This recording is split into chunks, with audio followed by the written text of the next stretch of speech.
Bismillah, Assalamualaikum warahmatullahi wabarakatuh. Innal hamdalillah nahmaduhu wa nasta'inuhu wa nastaghfiruh wa na'udzu billahi min shururi anfusina wa min sayyiati a'malina. May yahdihillahu fala mudilla lahu wa may yudlil fala hadiyalah. Asyhadu an la ilaha illallah wahdahu la syarikalah. Wa asyhadu anna Muhammadan 'abduhu wa rasuluh. Ya ayyuhalladzina amanu taqullaha haqqa tuqatih wa la tamutunna illa wa antum muslimun. Ya ayyuhan nasu taqu rabbakum alladzi khalaqakum min nafsin wahidah wa khalaqa minha zawjaha wa batha minhuma rijalan katsiran wa nisaa'a wattaqullaha alladzi tasaaluna bihi wal arham innallaha kana 'alaikum raqiba. Ya ayyuhalladzina amanu taqullaha wa qulu qawlan sadida yuslih lakum a'malakum wa yaghfir lakum dhunubakum wa may yuti'illaha wa rasulahu faqad faza fawzan 'azima. Amma ba'du fa inna asdaqal hadithi kitabullah wa khairal hadi hadi Muhammadin sallallahu alaihi wasallam wa syarrul umuri muhdatsatuha wa kullu muhdatsatin bid'ah wa kullu bid'atin dhalalah wa kullu dhalalatin finnar. Kaum muslimin dan muslimat rahimakumullah. Pada kesempatan yang mulia ini insyaallah kita akan melanjutkan kajian kita membahas kitab Qawaid Qur'aniyah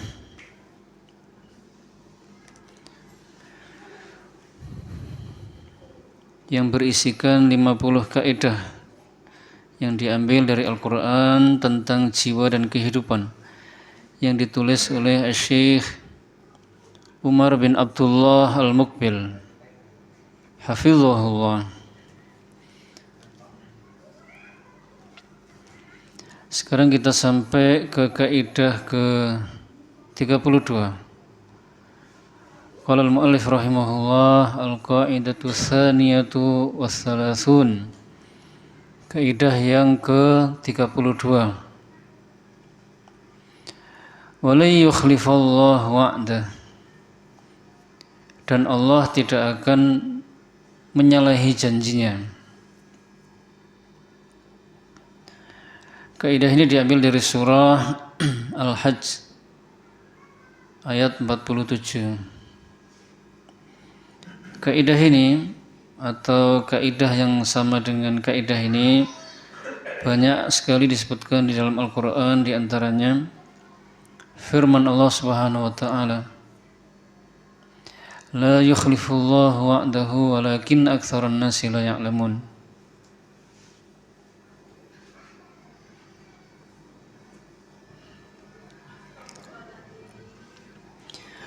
Allah tidak akan menyalahi janjinya. Allah tidak akan menyalahi janjinya, akan tetapi kebanyakan manusia tidak mengetahui. Firman Allah Subhanahu wa taala yang lain, wa la yukhlifallahu wa'dah. Dan Allah Subhanahu wa taala tidak akan menyalahi janjinya. Firman Allah Subhanahu wa taala yang lain,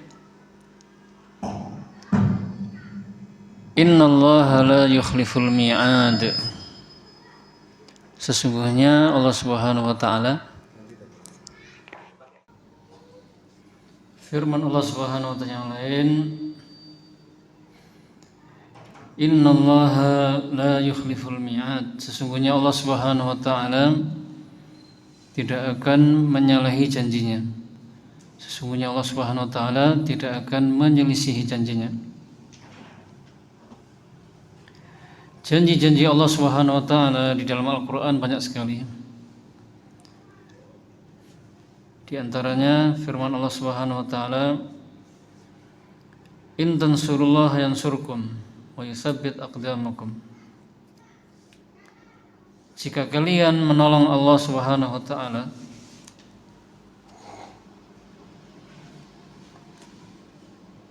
maka Allah Subhanahu wa taala menolong kalian dan meneguhkan kaki-kaki kalian. Di dalam ayat ini Allah Subhanahu wa taala berjanji kepada orang yang beriman jika mereka menolong Allah, maksudnya menolong agama Allah, Pak ya, karena Allah tidak butuh untuk ditolong. Ini seperti firman Allah, was'alil qaryah, dan bertanyalah kepada desa. Maksudnya was'ali ahlul qaryah, bertanyalah kepada penduduk desa. Jadi maksud menolong Allah adalah menolong agamanya dengan mempelajarinya, mengamalkannya, dan mendakwahkannya. Siapa yang melakukannya, maka Allah akan menolongnya dan meneguhkan kaki-kakinya. Kemudian contoh yang lain dari janji Allah Subhanahu wa taala adalah firman-Nya, "Wa may yattaqillaha yaj'al lahu makhraja wa yarzuqhu min haitsu la yahtasib." Barang siapa yang bertakwa kepada Allah Subhanahu wa taala, maka Allah Subhanahu wa taala akan memberikan kepadanya jalan keluar dan memberinya rizki dari arah yang tidak dia sangka-sangka. Jadi Allah Subhanahu wa taala berjanji kepada orang yang siapa yang bertakwa kepada Allah, maka Allah akan berikan kepadanya jalan keluar dari berbagai macam kesulitan di dunia maupun di akhirat maupun di alam kubur, dan memberinya rizki dari arah yang tidak dia duga-duga, tidak dia sangka-sangka. Contoh janji Allah yang lainnya adalah wa may yatawakkal 'alallah fahuwa hasbuh. Barang siapa yang tawakal hanya kepada Allah, maka Allah akan mencukupinya. Allah berjanji kepada siapa saja yang tawakal hanya kepada Allah. Tawakal itu maknanya berusaha disertai dengan bersandar hati hanya kepada Allah, maka Allah Subhanahu wa taala berjanji akan memenuhi semua keperluannya dan kebutuhannya. Contoh yang lainnya, ya ayyuhalladzina amanu in tattaqullaha yaj'al lakum furqana wa yukaffir 'ankum sayyi'atikum wa yaghfir lakum dzunubakum wallahu dzul fadlil 'adzim. Wahai orang yang beriman, jika kalian bertakwa kepada Allah Subhanahu wa taala, niscaya Allah akan memberikan kepada kalian furqan, dan Dia akan menghapus dosa-dosa kalian dan mengampuni kesalahan-kesalahan kalian. Jadi jika orang yang beriman itu bertakwa kepada Allah dengan sebenar-benar takwa, maka Allah berjanji akan memberikan mereka furqan. Mereka bisa membedakan antara yang hak dengan yang batil.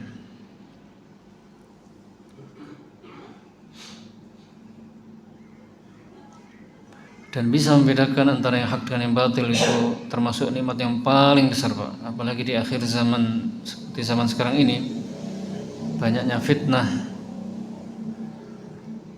terutama fitnah syubhat yang terkait dengan keyakinan yang batil dan pemikiran-pemikiran yang sesat. Apakah itu kufuran, kemudian kesyirikan, kenifakan, keraguan-keraguan, kebid'ahan, dan pemikiran-pemikiran menyimpang lainnya. Kalau kita bisa membedakan, maka insya Allah kita juga akan selamat. Lalu janji Allah selain akan berikan furqan, Allah akan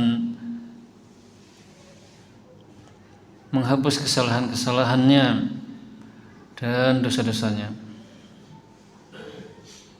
Contoh yang lainnya, wa in tasbiru wa tattaqu la yadurrukum kaiduhum syai'an. Jika kalian bersabar dan bertakwa kepada Allah, niscaya tipu daya mereka, tipu dayanya orang-orang kafir itu tidak akan membahayakan kalian sedikit pun. Nah, itulah sebagian janji-janji Allah Subhanahu wa taala yang ada dalam Al-Qur'an, dan ada lagi janji yang lain, Pak ya.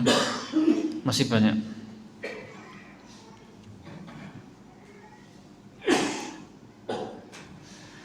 Dan janji-janji Allah Subhanahu wa taala itu ada yang terkait dengan perkara dunia dan ada yang terkait dengan perkara akhirat. Contoh janji Allah yang terkait dengan perkara dunia adalah firman-Nya, "Walaqad sadaqakumullahu wa'dahu idh tahassunahum bi'idhnihi hatta idza fashiltum wa tanaza'tum fil amri wa asaytum min ba'di ma arakum ma tuhibbun minkum man yuridu dunya wa minkum man yuridul akhirah thumma sarafakum anhum liyabtaliyakum wa laqad afa ankum wallahu dzu fadlin 'alal mu'minin."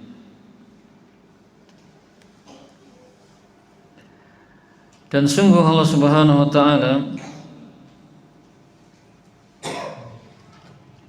telah memenuhi janjinya kepadamu ketika kamu membunuh mereka dengan izinnya sampai pada saat kamu lemah dan berselisih dalam urusan itu dan mengabaikan perintah Rasulullah SAW setelah Allah memperlihatkan kepadamu apa yang kamu sukai.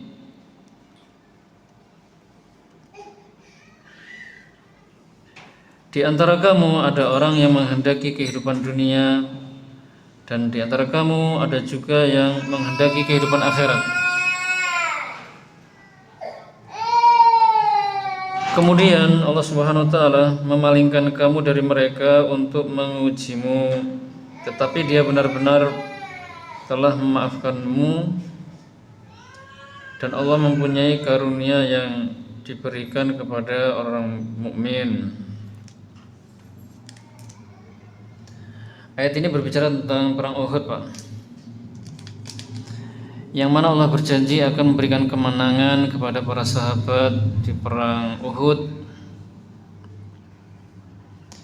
Dan Allah tidak mengingkari janjinya. Allah memenuhi janjinya, kaum muslimin menang di awal-awal perang, Pak. Orang kafir kalah dan kocar-kacir, banyak yang melarikan diri. Ketika terlihat kaum muslimin menang dan terlihat ghanimah,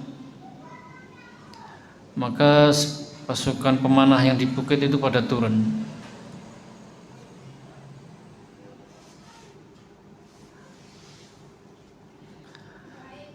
Akhirnya orang-orang kafir menyerang kembali dan orang-orang kafir yang menang.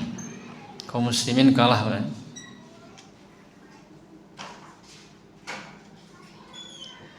Jadi yang salah itu bukan Allah Subhanahu wa taala. Allah tidak mengingkari janjinya.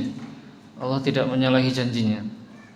Tapi yang salah adalah sebagian kaum muslimin tadi yang ada di bukit tadi, golongan para pemanah. Kesalahan mereka adalah tidak mentaati perintah Rasulullah SAW.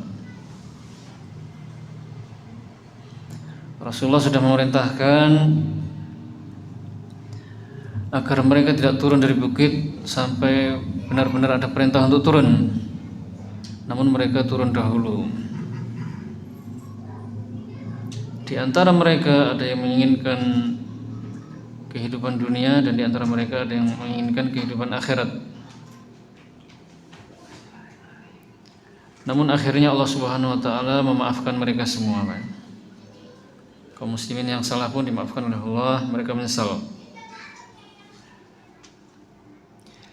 Janji Allah yang lainnya yang terkait perkara dunia adalah firman-Nya, Alif Lam Mim, ghulibatir Rum fi adnal ardi wa hum min ba'di ghalabihim sayaghlibun fi bid'i sinin lillahi al-amru min qabl wa min ba'd wa yawma idzi yafrahul mu'minuna bi nasrillah yansuru man yasha' wa huwal azizur rahim. Wa'dallah la yukhlifullah wa'dah walakin aktsaran nasi la ya'lamun. Alif Lam Mim, bangsa Romawi telah dikalahkan di negeri yang terdekat. Dan setelah kekalahan mereka itu, mereka akan menang setelah beberapa tahun lagi. bagi Allah Subhanahu wa taala urusan sebelum dan setelah mereka menang. Dan pada hari kemenangan bangsa Romawi itu bergembiralah orang-orang yang beriman karena pertolongan Allah. Dia menolong siapa yang Dia kehendaki dan Dia Maha Perkasa lagi Maha Penyayang.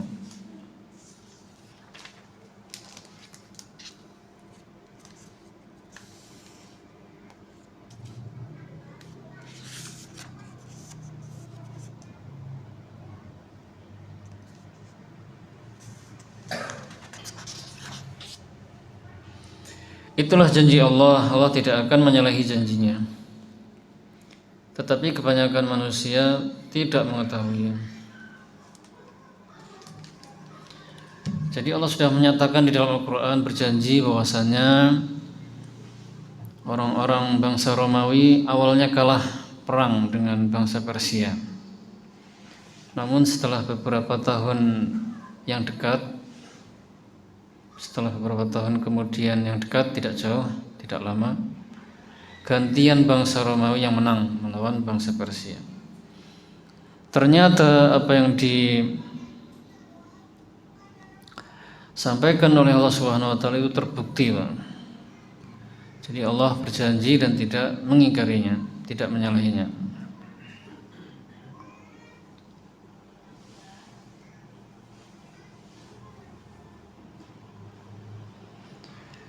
Jadi kaidah ini harus kita yakini, wajib kita yakini bahwasanya kalau Allah Subhanahu wa taala berjanji, itu pasti akan menepatinya, tidak mungkin mengingkarinya. Janji Allah pasti terjadi. Seandainya janji Allah itu tidak terjadi, seandainya janji Allah kepada kita itu tidak terjadi, maka kesalahan bukan ada pada Allah, tapi kesalahan ada pada kita. Mungkin kita ragu-ragu dengan janji-janji Allah, atau mungkin kita kurang memenuhi sebagian syaratnya sehingga janji itu tidak terpenuhi. Contoh lainnya dari janji Allah Subhanahu wa taala,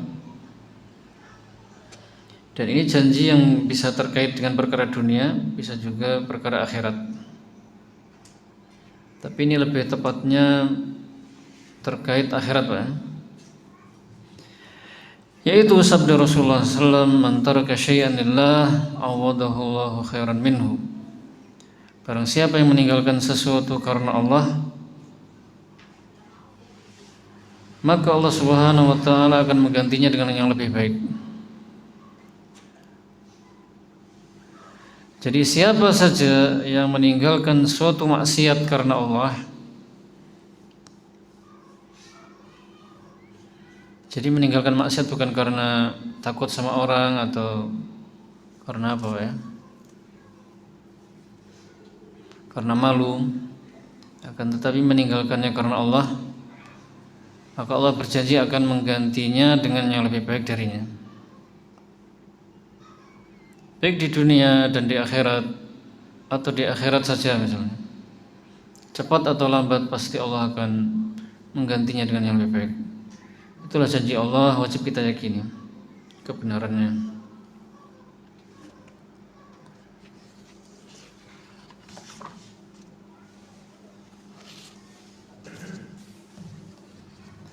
Kaidah berikutnya, al-qaidatu tsalisatu wassalasun,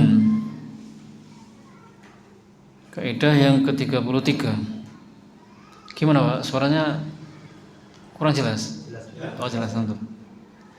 Wabtaghi fima ataqallahu ad-daral akhirah wa la tansa nasibaka minad dunya.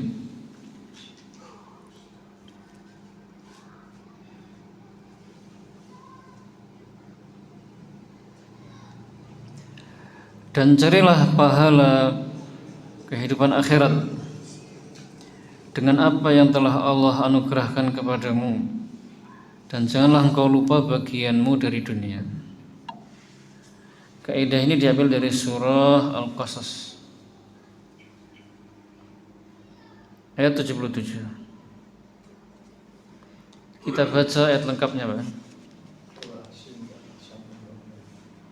Okay.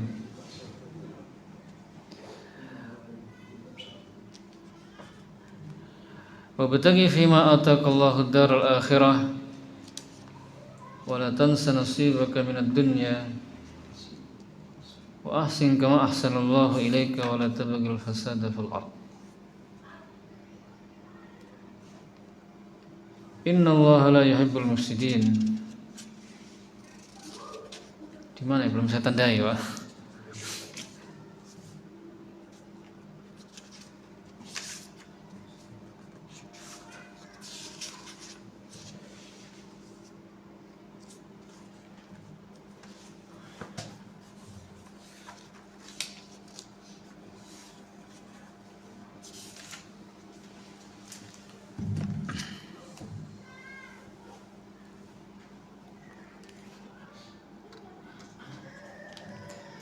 Dan carilah pahala negeri akhirat dengan apa yang telah dianugerahkan oleh Allah kepadamu, tetapi janganlah kamu lupakan bagianmu dari dunia, dan berbuat baiklah kepada orang lain sebagaimana Allah berbuat baik kepadamu, dan janganlah kamu berbuat kerusakan di bumi. Sungguh Allah tidak menyukai orang-orang yang berbuat kerusakan. Ayat ini berkaitan dengan kisahnya Qarun. Allah Subhanahu wa taala memberikan nasihat kepada Qarun melalui lisannya orang-orang.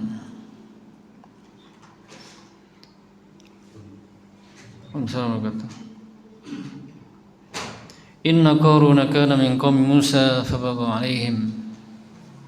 Qarun itu termasuk kaumnya Nabi Musa, sepupunya Nabi Musa.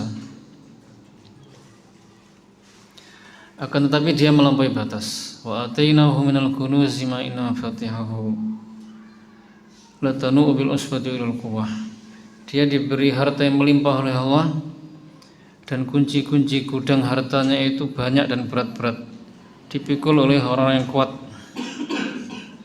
Kemudian kaumnya memberikan nasihat yang pertama, idz qala lahu qaumuhu la tafrah innallaha la yuhibbul farihin. Ingatlah ketika kaumnya berkata kepadanya, janganlah engkau terlalu membanggakan diri. Sesungguhnya Allah tidak menyukai orang-orang yang membanggakan diri. Kemudian nasihat berikutnya, wabtaghi fima ataqallahu daral akhirah wa la tansa nasibaka minad dunya. Dan gunakanlah dunia yang kamu miliki yang merupakan anugerah dari Allah.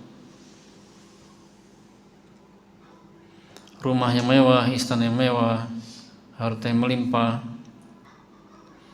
Gunakanlah semuanya itu untuk meraih akhirat, untuk meraih pahala akhirat. Niatkan, gunakan semuanya tujuannya untuk akhirat, gitu ya.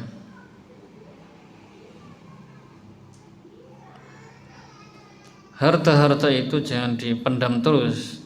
Maksudnya keluarkan haknya, hak yang wajib dan hak yang sunnah, zakat dan yang lainnya. Dan jangan lupa bagianmu dari dunia. Maksudnya Qarun walaupun hartamu banyak, sedekahkan, infakkan, tapi tidak seluruhnya, gitu.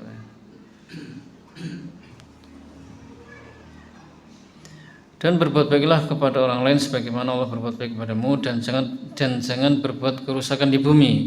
Artinya jangan berbuat maksiat-maksiat seperti sombong, ujub, bakhil, dan melampaui batas yang lainnya. Sesungguhnya Allah tidak menyukai orang-orang yang berbuat kerusakan. Jadi kaidah ini walaupun nasihat untuk Qarun juga merupakan nasihat untuk kita, Pak. Bahwasanya kelebihan-kelebihan yang kita miliki, apakah itu kelebihan harta, kelebihan ilmu, dan kelebihan-kelebihan yang lain dari dunia, maka gunakanlah semuanya itu untuk meraih akhirat. Gunakanlah semuanya itu untuk tujuan akhirat, untuk meraih surga, untuk mendapatkan pahala. Contoh pertama adalah jabatan.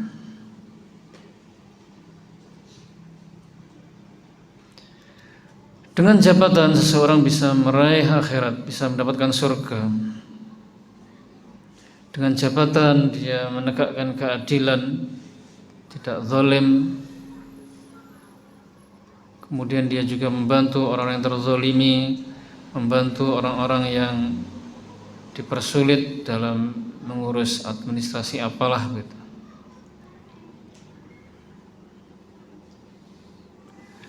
Kemudian yang kedua adalah pedagang.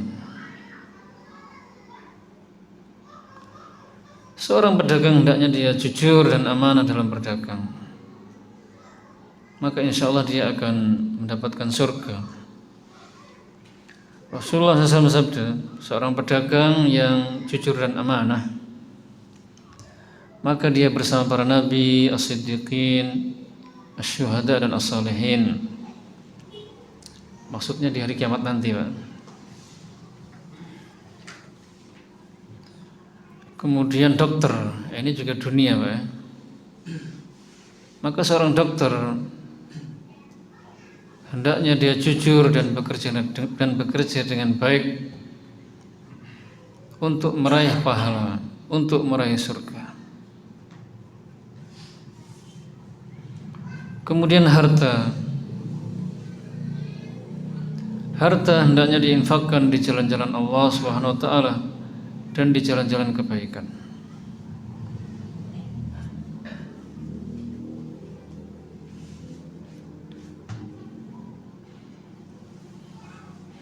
Rasulullah SAW sabda, ni'mal malu salih lirrajuli salih. Sebaik-baiknya harta yang saleh adalah miliknya orang yang saleh. Karena harta yang melimpah, jika itu miliknya orang yang saleh, Pak, maka harta itu bermanfaat untuk dirinya dan juga orang banyak.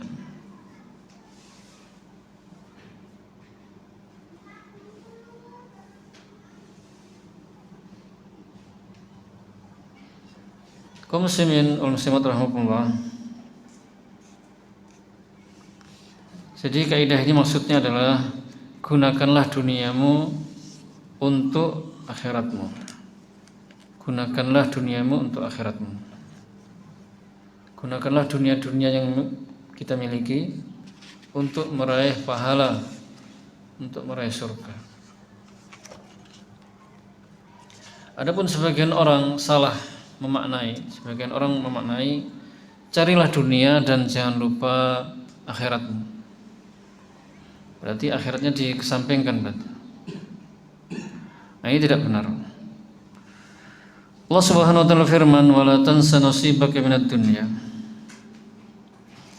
Jangan kamu lupa bagianmu dari dunia. Wa bataghi fima ataqallahu daral akhirah wala tansa nasibaka minad dunya. Maksudnya itu kalau kita sudah fokus akhirat, jangan lupa bagian kita dari dunia, gitu loh, Pak.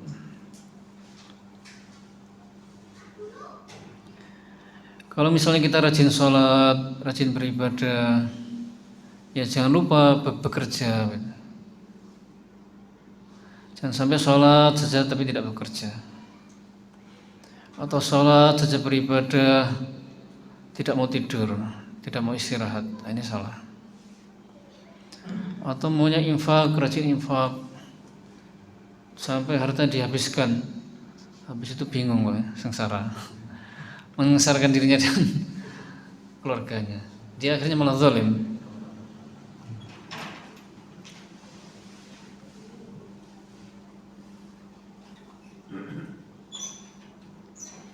Infak itu sebagian harta. Allah Subhanahu wa taala firman menjelaskan sebagian sifatnya ibadur rahman, hamba-hamba Allah yang maha pengasih. Walladzina idza anfaqu lam yusrifu wa lam yaqturu wa kana baina dzalika qawama. Yaitu apabila mereka infak, mereka tidak berlebihan dan juga tidak terlalu pelit, tetapi pertengahan.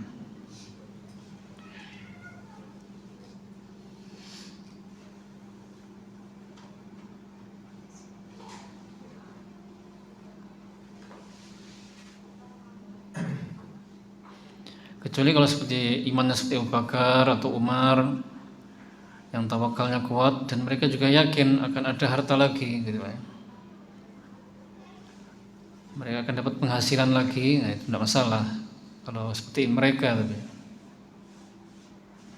makanya seperti Abu Bakar pernah menginfakkan seluruh harta, Umar pernah menginfakkan setengah harta. Tapi ada sahabat yang lain berwasiat menginfakkan setengah hartanya. Kata Rasulullah, tidak. Kalau sepertiga, ya sepertiga sudah banyak sekali. Berarti maksimal sepertiga, Pak. Tapi bukan berarti sunnah, Pak ya. Kalau harta kita tidak banyak ya tidak dianjurkan malah bisa jadi.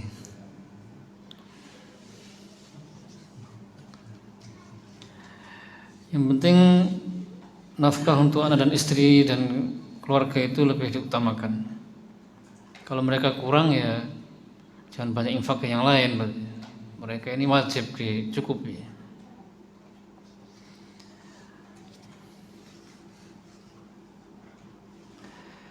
Jadi seseorang misalnya rajin sholat, dia juga harus bekerja. Kemudian seseorang yang rajin sholat malam, dia juga harus tidur. Seseorang yang berpuasa, dia harus berbuka. Seseorang yang rajin beribadah, berzikir, maka dia juga harus menikah. Sebagian orang tidak seperti itu. Sebagian orang yang berlebihan, beribadah, bertapa, tapi bukan orang Islam ya. Tidak menikah. Sebagian orang Islam juga ada. Kemudian juga rohib, pendeta-pendeta kalau orang Nasrani tidak menikah, dikatakan orang suci karena tidak menikah. Tapi mereka malah banyak berhubungan di luar nikah, malah. Iya, karena memang itu kebutuhan memang.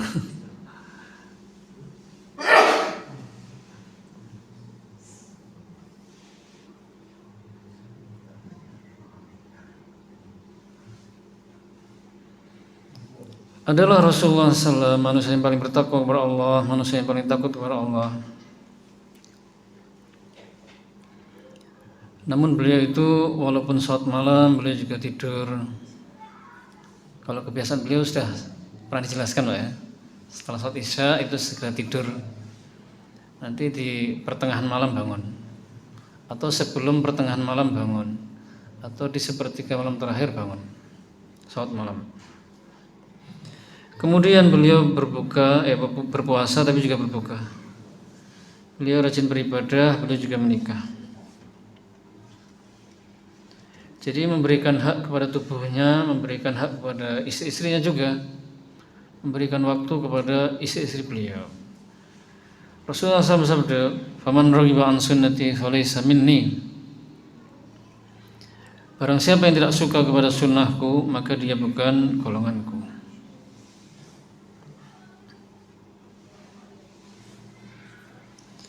Kemudian di antara doa beliau adalah wala taj'alid dunya akbar hammina. Ya Allah, ya Allah, janganlah Engkau menjadikan fokus utama kami itu dunia. Janganlah Engkau menjadikan dunia sebagai fokus utama kami.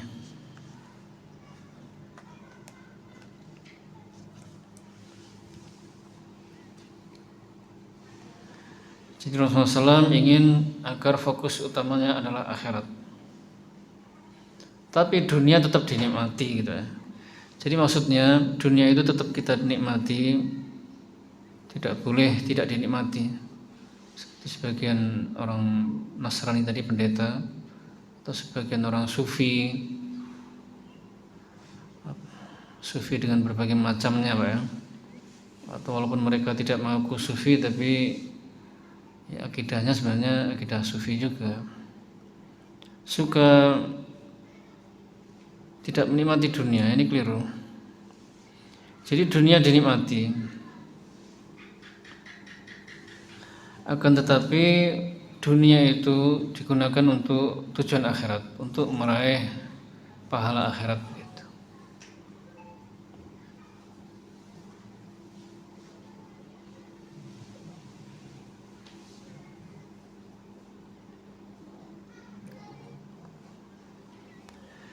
Kemudian Allah Subhanahu wa taala berfirman, berpesan kepada Qarun melalui lisannya orang-orang tadi, wa ahsin kama ahsanallahu ilaik, dan berbuat baiklah kamu Qarun kepada orang lain sebagaimana Allah berbuat baik kepadamu. Jadi Qarun, semua harta yang banyak itu yang kamu miliki itu datangnya dari Allah.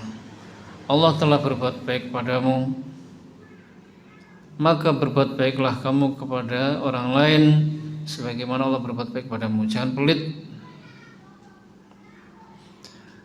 Hendaknya kamu itu suka membantu orang lain, terutama orang yang kesusahan.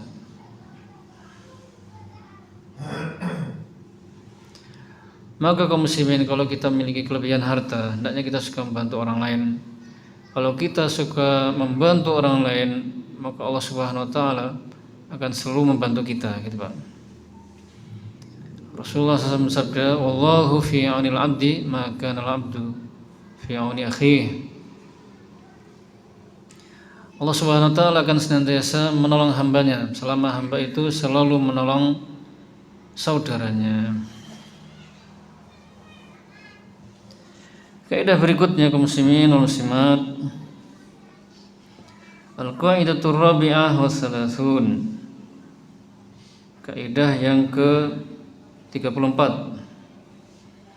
Walan tarda ankal yahudu walan nasara hatta tattabi'a millatahum.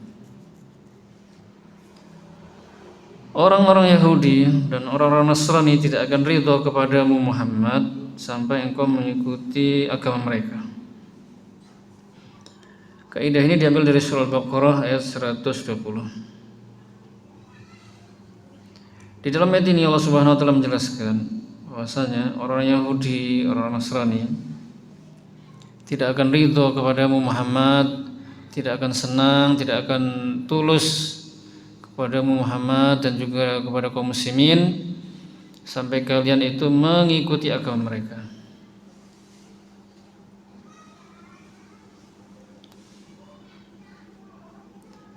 Ayatnya tidak dibaca lengkap ya, nanti insya Allah lengkapnya menyusul.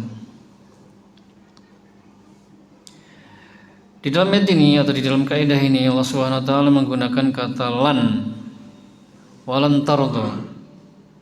Lan itu artinya tidak akan. Maksudnya selama-lamanya mereka itu tidak akan ridha, tidak akan senang, tidak akan tulus kepadamu, tidak akan suka, tidak akan apa lagi? Senang hati sampai engkau Muhammad mengikuti agama mereka, sampai engkau kaum muslimin mengikuti agama mereka.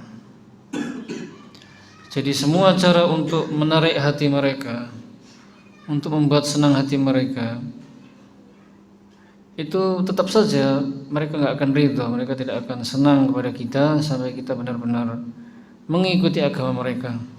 Barulah mereka itu senang kepada kita. Jadi kita itu jangan tertipu oleh mereka Pak, yang murah senyum, ramah, dan apalah. Maka itu ada udang di balik rempeyek kayaknya, lebih tepatnya ya, bukan batu ya.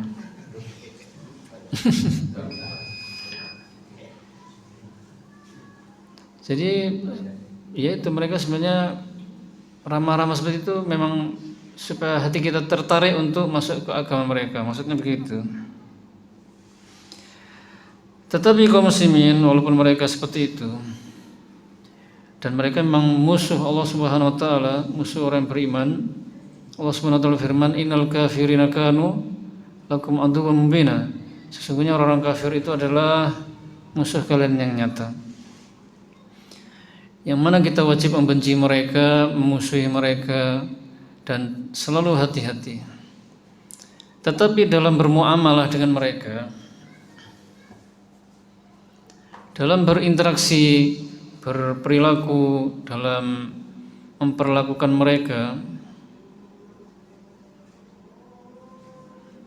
kita harus mengamalkan dua ayat berikut ini. Yang pertama, la yanhakumullahu 'anil ladzina lam yuqatilukum fid din wa lam yukhrijukum min diyarikum an tabarruhum wa tuqsitu ilaihim innallaha yuhibbul muqsitin.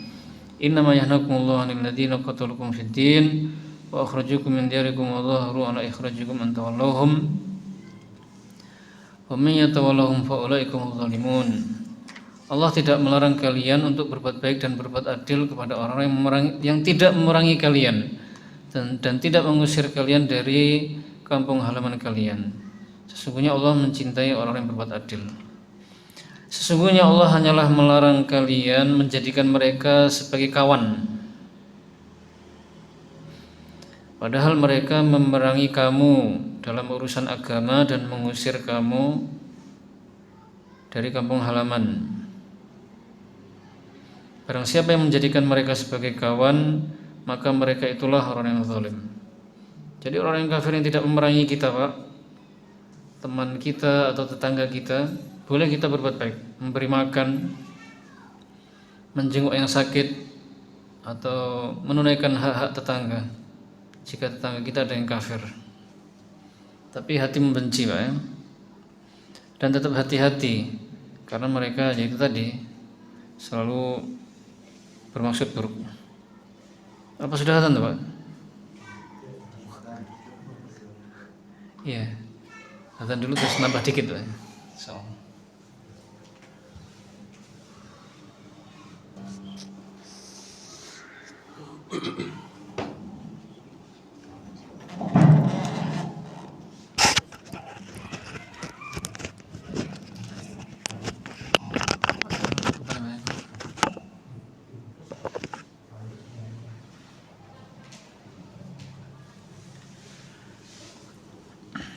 Walan tardha ankal yahud walan nasara hatta tattabi'a millatahum. Di sini Allah Subhanahu wa taala menggunakan kata tunggal, millah, agama. Tidak menggunakan kata jamak, milal, agama-agama. Para ulama mengatakan karena al-kufru millatun wahidah. Kekufuran itu satu agama.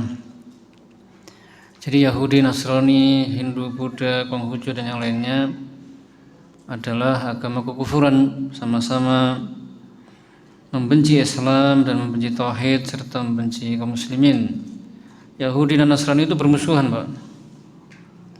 Hindu, Buddha dan yang lainnya saling bermusuhan, tetapi mereka bekerja sama untuk menghancurkan Islam. Mereka bekerja sama untuk mengintimidasi, menakut-nakuti, menteror, bahkan membantai kaum muslimin. Sebagaimana Allah Subhanahu wa taala firman, "Wa ma naqamu minhum illa ayyuminu billahil azizil hamid." Dan mereka tidaklah menyiksa orang yang beriman kecuali sebabnya karena mereka beriman kepada Allah yang Maha Perkasa lagi Maha Terpuji. Jadi mereka itu menyiksa orang Palestina dan siapapun itu sebab utamanya ya itu karena mereka beriman. Sebenarnya karena itu, Pak.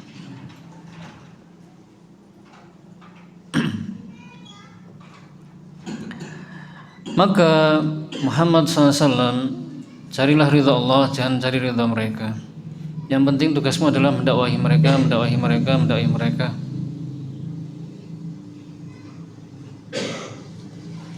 Kemudian Allah Subhanahu wa taala mengatakan, "Qul inna hudallahi wal huda. Wa la in ittaba'ta ahwa'ahum ba'da alladhi ja'aka minal ilm, ma laka minallahi min wali wala nasir."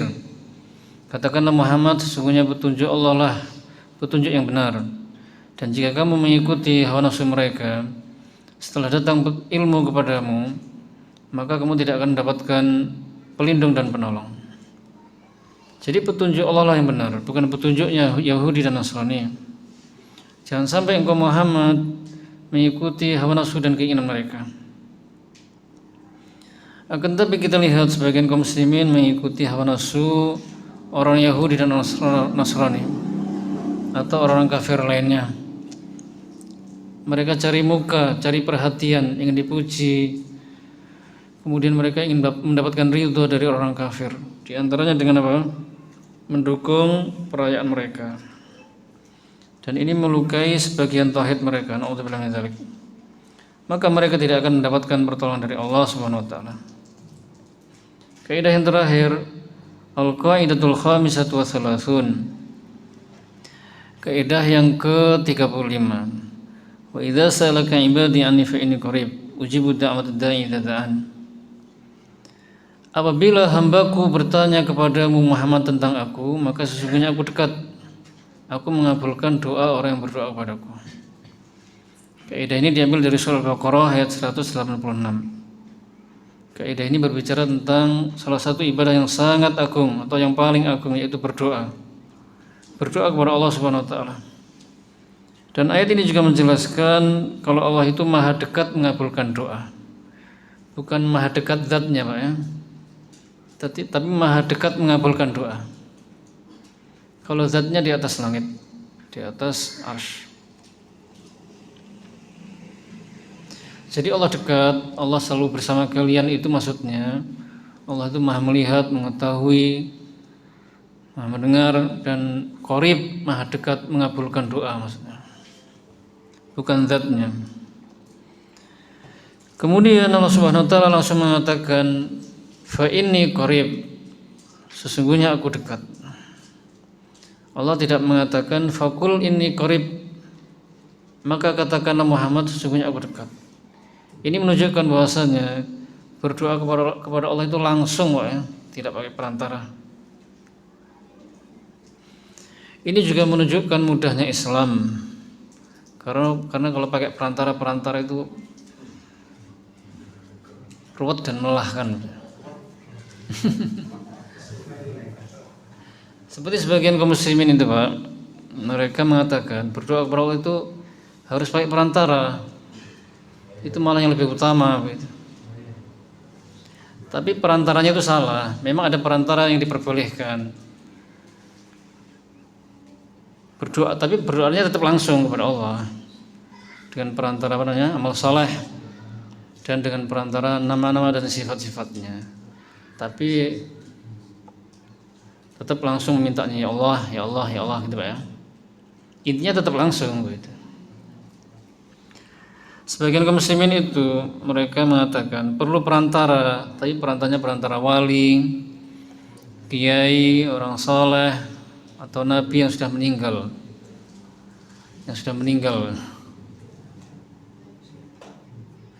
Mereka menyamakan Allah Subhanahu wa taala dengan makhluknya. Mereka menganggap ya kita itu meminta kepada Allah seperti kalau kita minta ke presiden atau ke raja. Yang mana kalau kita meminta ke presiden atau raja itu tidak bisa langsung, harus lewat perantara, ajudan menyampaikan sesuatu lewat perantara.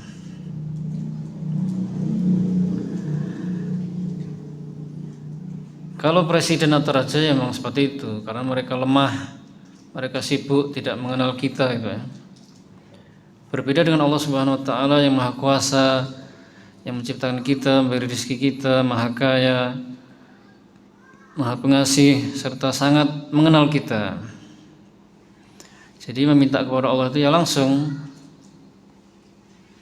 Dan Allah Subhanahu wa taala Maha segala-galanya tadi, ini menunjukkan kalau kita minta kepada Allah itu minta dengan bahasa apa saja Allah paham. Kemudian minta kapan saja, Allah tidak terganggu. Dan minta apa saja tidak usah malu. Minta apa saja, tidak usah ragu-ragu, Allah Maha Kaya. Dan Allah Subhanahu wa taala akan mengabulkan doa. Itu sudah Allah berjanji. Ujibu da'watad da'i idza da'an, aku mengabulkan doa orang yang berdoa kepadaku. Tapi ya doanya memang benar tadi caranya, Pak ya. Allah akan mengabulkan. Tidak mungkin Allah tidak mengabulkan. Dan model pengabulannya itu sesuai dengan keadilan Allah, kebijaksanaannya dan kesayangannya. Tapi pasti dikabulkan. Ada 3 model pengabulan. Yang pertama adalah pengabulan di dunia. Pengabulan di dunia ini ada 2 macam. Yang pertama langsung, yang kedua ditunda. Kalau pengabulan doa itu ditunda, berarti ada kemaslahatan, Pak. Ada kebaikan untuk hamba itu, manfaatnya kembali kepada hamba itu. Kemudian yang kedua adalah pengabulan di akhirat, yaitu dia diberi pahala yang banyak. Maka hendaknya kita banyak berdoa. Rasulullah SAW sabda, "Ad-du'a'u miftahu kulli khair." Doa itu adalah pintu segala kebaikan. Jadi jangan bosan-bosan, jangan malas-malas. Seandainya tidak dikabulkan di dunia, di akhirat pahalanya melimpah. Kemudian yang ketiga adalah pengabulan dengan cara dipalingkannya hamba itu dari keburukan yang semisal, atau dikabulkannya doa hamba itu dengan cara dia dijauhkan dari keburukan. Maka hendaknya kita bersemangat berdoa kepada Allah Subhanahu wa taala, dan juga jangan sampai kita meninggalkan adab-adabnya. Hendaknya adab-adab diperhatikan, yaitu berdoa dengan khusyuk, dengan ikhlas, dengan penuh harap, dengan kerendahan hati, dengan terus-menerus, ya. Bukan doa itu jarang-jarang, sekarang berdoa kemudian sebulan lagi tapi sering. Kemudian yakin doa akan dikabulkan. Kemudian menjauhi makanan dan minuman yang haram, baik haram secara zatnya atau cara meraihnya. Kemudian dengan menjauhi maksiat-maksiat, karena maksiat-maksiat bisa menjadi penghalang dikabulkannya doa. Baik muslimin, kajian sampai sini mudah-mudahan bermanfaat. Akhirul kalam, alhamdulillahirabbil alamin. Wassalamualaikum warahmatullahi wabarakatuh.